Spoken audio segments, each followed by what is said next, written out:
Salut les amis et bienvenue. Je pense que il y a des gens en France qui sont en train de regretter l'élection et réélection de Emmanuel Macron. Et il est dans la provocation permanente. Son discours frise le ridicule ou le fait qu'il n'a pas beaucoup d'expérience. Je ne sais pas, l'un ou l'autre. On a vu ce qui s'est passé au Burkina Faso avec Kaboré. On a vu la réaction de Emmanuel Macron à chaque fois qu'il traite les Français. Un gars qui est président d'un pays qui est la France, qui est un pays de liberté, mais qui bâillonne le droit des Français. Les Gilets jaunes, on a vu ce qu'il a fait. Il était intraitable avec son propre peuple.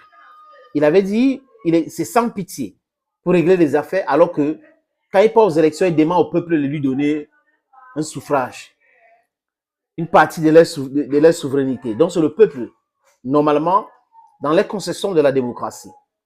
Emmanuel Macron, quand il tient des discours historiques, il respecte le peuple juif. Il ne peut pas parler n'importe comment de la Shoah. Le génocide arménien, il respecte. Mais quand ça concerne l'Afrique, il nous parle avec un ton vraiment d'un maître qui continue de parler à ses esclaves. Et il piétine l'histoire de l'Afrique. Il heurte la sensibilité du peuple africain. Il nous énerve chaque fois. Et comme on ne s'est pas encore constitué comme un bloc pour combattre l'impérialisme, il peut dire ce qu'il dit. Si vous avez la CEDEAO qui demande le financement de l'Union européenne et la France, vous croyez que quoi? Qui va vous respecter? La SADC, la CEMAC et l'Union africaine, qui a 46 ou 48 conseillers européens à son sein, avec un président de la Commission de l'Union africaine qui est un vassal de la France, le Tchadien. Cet Emmanuel Macron n'est pas digne du respect. Nous devons lui obliger de nous respecter, en lui montrant que c'est l'Afrique qui nourrit la France. 500 millions ou 500 milliards de francs CFA que la France engrange en Afrique tous les ans, multiplié par 60 ans et plus, vous allez voir le montant dont l'Afrique nourrit la France. Et les accords bidons commerciaux que la France a signés avec les pays africains, ces accords-là sont en défaveur de l'épanouissement de l'Afrique, en défaveur du développement de l'Afrique. Ça encourage le sous-développement de l'Afrique. Voilà donc des gens qui disent qu'ils sont des gens libéraux, démocrates et tout ça là, alors que ce sont des dictateurs. Macron a soutenu le coup d'État au Tchad.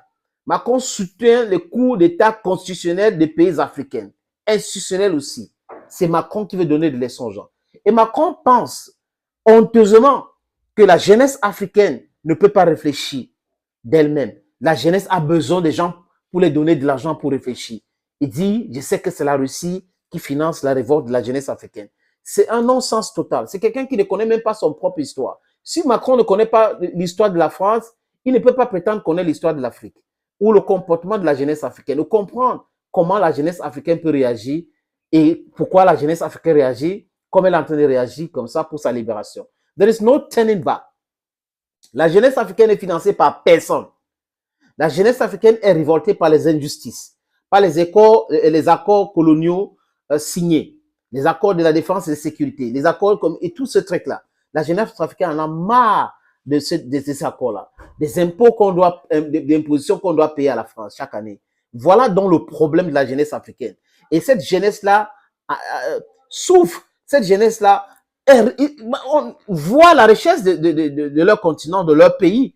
Et ils veulent qu'on nous on accepte que la France continue de piller les pays africains. On applaudit. Et ça va faire de nous des gens intelligents. À chaque fois que la France applaudit quelque chose qui se passe en Afrique, nous devons être contre cette chose-là.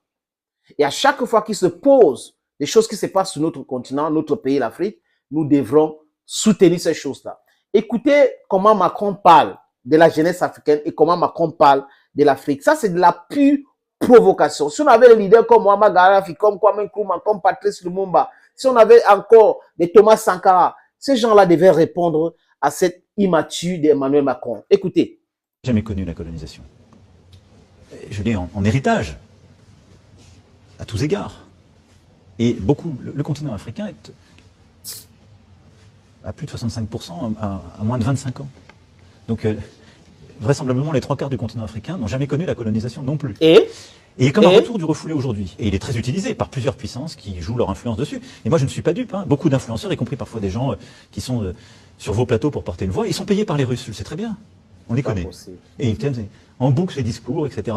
Ils n'ont jamais connu même la colonisation, ils ne savent pas ce que c'est. Mais ils sont là parce que c'est un discours politique.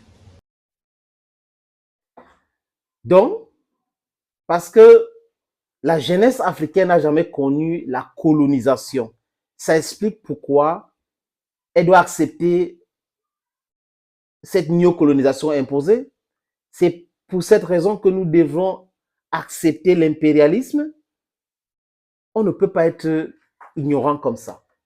Donc, pourquoi? Parce qu'on n'a pas connu les crimes que la France a commis en Afrique, on doit applaudir la France d'aujourd'hui. On doit continuer, on ne doit pas se rappeler de notre histoire.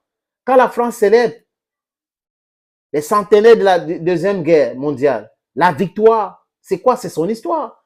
Quand il y a des commémorations en France, c'est quoi? La France célèbre quoi? Son histoire.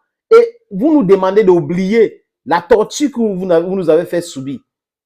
La France a colonisé des pays en Afrique. La France a tué des leaders en Afrique. La France a fait des coups d'État en Afrique sauvages. Olympio, Modibo Keïta. On peut citer comme ça les cas. Thomas Sankara. Les présidents en Afrique qui ont essayé de changer les choses ont été assassinés par la France et ses alliés. La Belgique a tué Patrice Lumumba avec l'aide de la France et des États-Unis. On peut citer des cas comme ça, les amis. Donc, ce monsieur démontre par A plus B qu'il est ignorant ou il ne maîtrise pas son sujet. Ce n'est pas parce que nous, on n'a pas connu la colonisation ou l'esclavage que ça ne devrait pas nous interpeller. Nous subissons aussi les affres de la France, des Occidentaux, de l'impérialisme, de néocolonisation aujourd'hui. On ne peut pas être un continent riche et paradoxalement pauvre. On ne peut pas avoir des choses qu'on vend en Europe, qu'on les envoie à vil prix, et alors que quand ils partent ailleurs pour acheter, ils respectent ces gens-là, ils achètent à un prix très élevé. Et quand la jeunesse africaine se lève aujourd'hui pour dire stop, ce monsieur se lève pour dire on n'a jamais connu ceci, on n'a jamais connu cela, c'est la Russie, il y a des gens qui nous manipulent. Non, Macron, Emmanuel Macron, la jeunesse africaine est intelligente. La jeunesse africaine se révolte d'elle-même. La jeunesse africaine n'a pas besoin de quelqu'un pour la manipuler. Non, non, non. On n'a pas besoin de cela. On se révolte par rapport à ce qui se passe actuellement, par rapport aux informations que nous avons actuellement, par rapport aux spoliations de nos biens que vous faites, par rapport à l'esclavagisme en temps moderne que vous êtes en train de promouvoir, par rapport à l'impérialisme, par rapport au fait que vous imposez les vassaux dans nos différents micro-États, dans notre pays qu'on appelle l'Afrique, les États-Unis d'Afrique. Voilà ce qui révolte le peuple africain, la jeunesse africaine. Si tu n'as pas compris, il faut réviser tes leçons pour comprendre ces choses-là. Le paradigme a changé. La jeunesse africaine aujourd'hui dit non à cette manipulation, dit oui à son indépendance monétaire, alimentaire, médiatique, éducatif. Les amis, on a eu l'indépendance ou le pouvoir judiciaire, législatif et exécutif. Ça nous sert absolument à rien parce que vous utilisez ça pour mater le peuple qui est souverain. Nous voulons les autres là. Et ça va nous aider à nous libérer. Comprenez une fois pour toutes. Si vous voulez faire des affaires avec des Africains, il faut faire des affaires gagnant-gagnant. Ce n'est pas que la France va venir gagner sur un deal 90% et vous donner 10% aux Africains. Et après, vous continuez de dire que les Africains sont pauvres ou l'Afrique, c'est un continent pauvre. Je n'ai pas envie d'être sauvage avec vous, mais seulement la jeunesse africaine devrait être sauvage avec des gens qui traitent l'Afrique comme ça. Respectez-vous, Macron. La France officielle doit se respecter. On en a marre de cette situation. Et c'est pour cette raison que nous demandons un changement et nous sommes en train de combattre pour le changement. Si vous voulez ou pas, ça va arriver. On peut faire ça en douceur ou brutalement et ça va arriver. Nous sommes chez nous. On ne vous demande rien. On ne vous demande rien. L'Afrique n'appartient pas à la France. On ne demande rien à la France. Que la France, pas très loin avec toutes ces histoires-là. Vraiment un petit pays qui est en train de contrôler les autres pays. À quelqu'un, les gens veulent se libérer, ils commencent à dire que les gens sont manipulés. Parce que les gens n'ont pas le cerveau. Vous avez utilisé la religion, vous avez utilisé les médias pour nous manipuler. Aujourd'hui, vous vous rendez compte que ça ne passe plus. Et ça vous embête. Chers frères africains, chers camarades, chers combattants pour la liberté, pour l'indépendance totale de l'Afrique, restons unis. C'est très important et soudés. Thank you for watching this other video on this platform. God bless you. Bye bye.